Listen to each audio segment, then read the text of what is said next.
नाङ्गो बादशाहलाई सजी सजाउ देखेर थपडी पिटे झैँ प्रचण्डको यो बेइमानीपूर्ण राजनीतिक गतिविधिलाई ठिक भनेर थपडी पिटिरहेका छन् हनुमानहरूले। 17,000 नेपाली जनताको रगत किन बगेको थियो? के कारणले भौतिक संरचनाहरू सबै ध्वस्त गरिए? यही नेपाली काङ्ग्रेससँग सहकार्य गर्नको निम्ति। नेपाली काङ्ग्रेस त हिजो पनि सत्तामा थियो, नेपाली काङ्ग्रेसलाई नै सत्तामा पुर्याउनु थियो, नेपाली काङ्ग्रेसलाई नै पुनः निर्वाचनमा निर्वाचित गराउनु थियो भनेपछि जनयुद्ध किन चाहिएको थियो? सशस्त्र युद्ध किन गर्नु परेको थियो? के आवश्यकता थियो त्यस युद्धको? नेपाली काङ्ग्रेसले शासन गरेकै थियो, नेपाली काङ्ग्रेसले देशका उद्योगहरू बिक्री गरेकै थियो, नेपाली काङ्ग्रेसले उदारीकरणको नीति अवलम्बन गरेकै थियो, नेपाली काङ्ग्रेसले साम्राज्यवादीहरूसँग साँठगाँठ गरेकै थियो। अहिले प्रचण्ड पनि त्यही नेपाली काङ्ग्रेससँग लम्पसार पर्नु थियो भने किन 17,000 नेपाली जनताको रगत बगाइएको हो?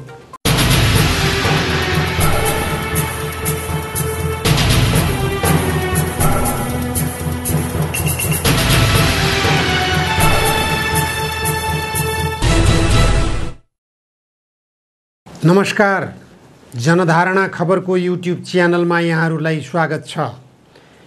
आजको जनचासोको 324 श्रृङ्खलामा म उपस्थित भएको छु, निमकान्त पाण्डे। आज 2079 साल वैशाख 7 गते। नेपालमा राजनीतिक दलहरूको सङ्ख्या कति छ? यो दलहरूको सङ्ख्या निर्वाचन आयोगले जुन बेला सुनाउँछ त्यो बेला आश्चर्य लागेर आउँछ। ओहो, कति धेरै दलहरूको सङ्ख्या। तर निर्वाचनमा कतिवटा दलहरूको बिचमा प्रतिस्पर्धा हुँदैछ र कतिवटा दलका उम्मेदवारहरू मध्येमा जनताले छान्न पाउनेछन् उम्मेदवारलाई। यो स्थानीय निकायको निर्वाचन नजिक आइरहेको अवस्थामा सर्वाधिक जनचासो यसमा अहिले देखा परेको छ।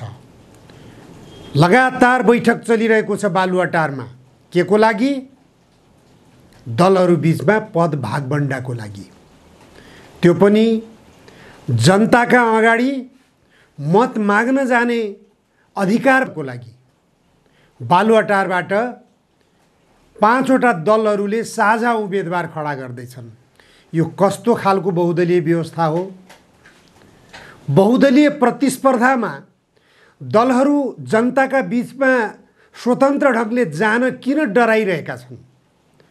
काङ्ग्रेसका एजेन्डा छुट्टै हुनु पर्यो, माओवादी केन्द्रका एजेन्डा छुट्टै हुनु पर्यो, नेकपा एमालेका एजेन्डा छुट्टै, नेकपा एकीकृत समाजवादीका छुट्टै, जनता समाजवादी पार्टीका छुट्टै, छुट्टा छुट्टै एजेन्डाहरू सबैले लिएर जनताका बिचमा गएपछि जसका एजेन्डा जनतालाई मन पर्थे त्यही पार्टीलाई जनताले मतदान गर्थे। यही होइन र बहुदलीय व्यवस्थाको प्रक्रिया? तर राजनीतिक दलका नेताहरूले यस्तो बेइमानी गरिरहेका छन् कि भरतपुर महानगरपालिकामा नेपाली काङ्ग्रेसका कार्यकर्ताहरूले नेपाली काङ्ग्रेसको उम्मेदवारलाई मत दिन नपाउने भएका छन्।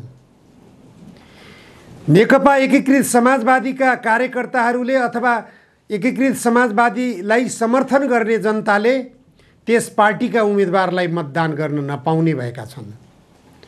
सत्ता गठबन्धन 5वटा दलका तर्फबाट एउटा साझा उम्मेदवार बनाइँदैछ। नेकपा माओवादी केन्द्रका अध्यक्ष प्रचण्डकी सुपुत्री रेणु दाहाललाई। रेणु दाहाल बाहेक 5वटा दललाई समर्थन गर्ने जनताले अरू कसैलाई पनि मतदान गर्न पाउने छैनन्। कस्तो विचित्रको राजनीतिक परिपाटीको जग बसाल्दैछन् यहाँका राजनीतिक दलका नेताहरूले। यो सुन्दै पनि आश्चर्य लाग्छ। यो परम्पराले कहिलेसम्म धक्का दिने हो? यो गतिविधिले गर्दा एकातर्फ नेकपा माओवादी केन्द्रको अस्तित्व समाप्त हुँदैछ। कुन राजनीतिक धरातलबाट उठेको हो त्यो राजनीतिक शक्ति? 17,000 नेपाली जनताको रगतको पोखरीमा उभिएका त्यस पार्टीका नेताहरू अहिले जनताको रगतमाथि खेलवाड गर्दैछन्। जुन शक्तिले जनताको रगत बगाउन बाध्य बनाएको थियो त्यही शक्तिसँग तालमेल गरेर चुनावमा जाँदैछन्।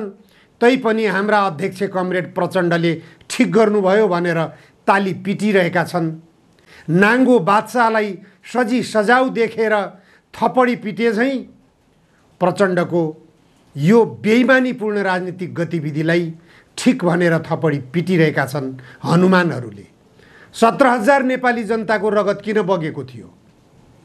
के कारणले भौतिक संरचनाहरू सबै ध्वस्त गरिए? यही नेपाली काङ्ग्रेससँग सहकार्य गर्नको निम्ति। नेपाली काङ्ग्रेस त हिजो पनि सत्तामा थियो। नेपाली काङ्ग्रेसलाई नै सत्तामा पुर्याउनु थियो। नेपाली काङ्ग्रेसलाई नै पुनः निर्वाचनमा निर्वाचित गराउनु थियो भनेपछि जनयुद्ध किन चाहिएको थियो? सशस्त्र युद्ध किन गर्नु परेको थियो? के आवश्यकता थियो त्यस युद्धको? नेपाली काङ्ग्रेसले शासन गरेकै थियो। नेपाली काङ्ग्रेसले देशका उद्योगहरू बिक्री गरेकै थियो। नेपाली काङ्ग्रेसले उदारीकरणको नीति अवलम्बन गरेकै थियो। नेपाली काङ्ग्रेसले साम्राज्यवादीहरूसँग साँठगाँठ गरेकै थियो। अहिले प्रचण्ड पनि त्यही नेपाली काङ्ग्रेससँग लम्पसार पर्नु थियो भने किन 17,000 नेपाली जनताको रगत बगाइएको हो? प्रश्न गर्न पाइने कि नपाइने? नेपाली जनताले प्रचण्डलाई यो गम्भीर रूपले प्रश्न गरिरहेका छन्। कस्तो राजनीति गरिरहेका छौ? प्रचण्डसँग यदि यो प्रश्न नगर्ने हो भने प्रचण्ड अझै पतनको बाटोमा जानुहुन्छ। त्यो पतनको बाटोमा उहाँलाई घिसार्नको निम्ति त्यही पार्टीका नेता कार्यकर्ताहरू लागि परेका छन्। हिजो सर्वोच्च अदालतले नेपाल राष्ट्र बैंकका गभर्नर महाप्रसाद अधिकारीलाई गरिएको निलम्बन गलत भयो भनेर निलम्बन कार्यान्वयन नगर्न अन्तरिम आदेश जारी गरेको छ।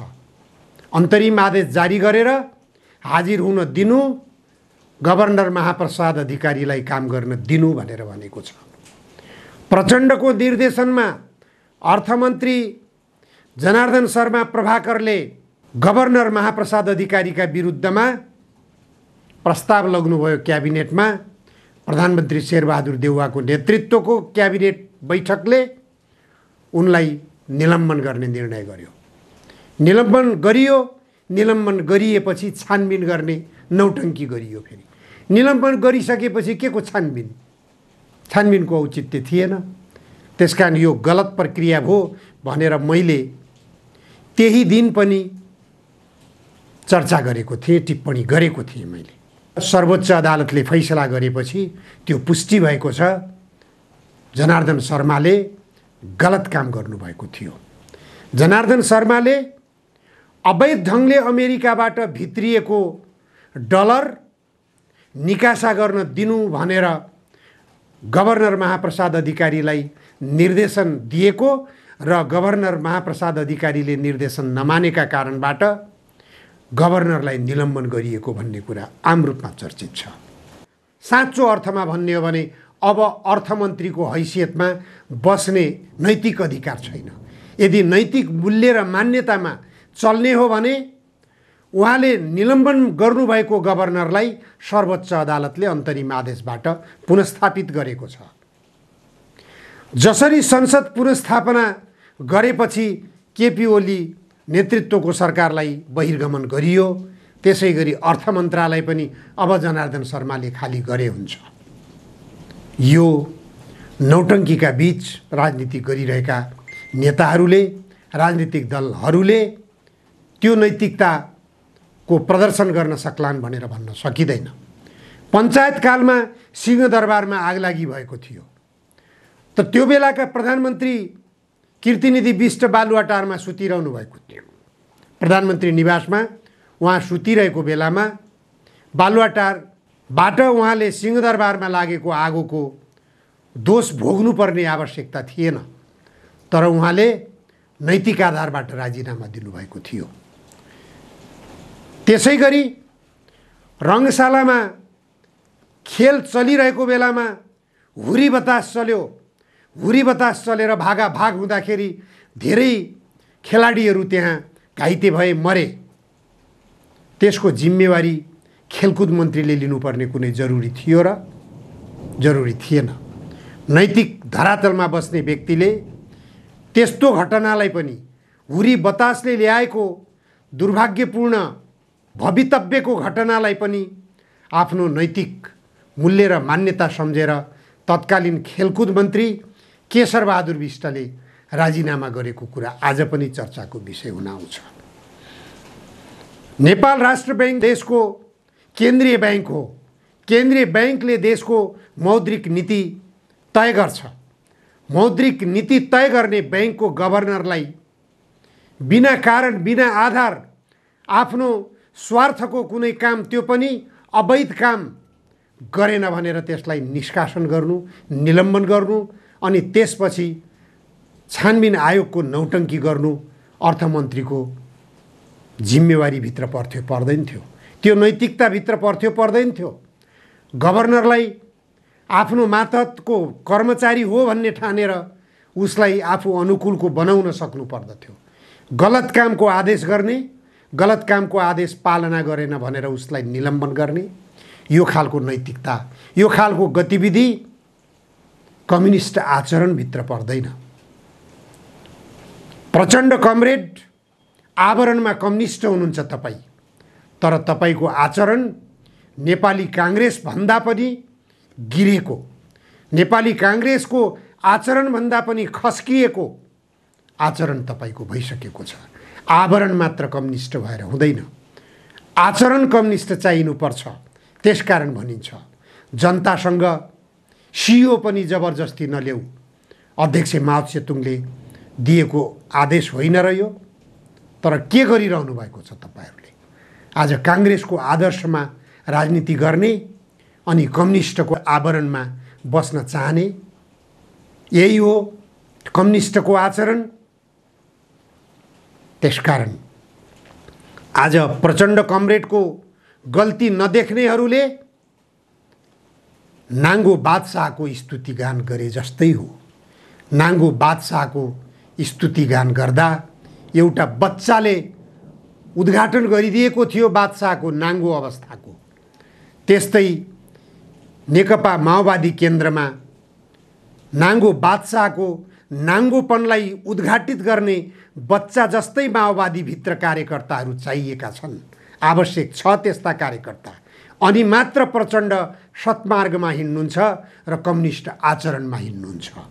होइन भने प्रचण्डको यही तालको हिँडाइमा काङ्ग्रेसको पुच्छर बनेर जसरी अगाडि गइरहनु भएको छ, उहाँको यो पुच्छर बन्ने शैलीले उहाँ काङ्ग्रेसमा प्रवेश गरिसक्नु भएको छ भन्न किन हिचकिचाउने? पुच्छर बन्नुभन्दा राम्रो काम त प्रवेशै गर्नु हो नि त। काङ्ग्रेसमा प्रवेश गरेर रुख चिन्हबाट चुनाव लडे भइहाल्यो, किन हँसिया हथौडा बोक्नु पर्यो? यो प्रचण्डका अगाडि गम्भीर रूपले तेर्सिएको प्रश्न हो।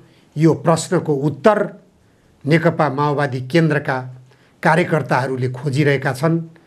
प्रश्नको उत्तर नपाएपछि पार्टी छोड्ने लहर पनि चलिरहेको छ। दाङ जिल्लामा हामी सुनिरहेका छौँ, राम्रा राम्रा कार्यकर्ताहरू, जीवन गौतम जस्ता होनहार कार्यकर्ताहरूले एकता केन्द्र परित्याग गरिसकेका छन्। किन गरे? यो प्रचण्डले पनि सोच्नुपर्ने विषय हो, प्रचण्डका अनुयायीहरूले पनि सोच्नुपर्ने विषय हो। हस्, आजलाई यति मात्र। धन्यवाद।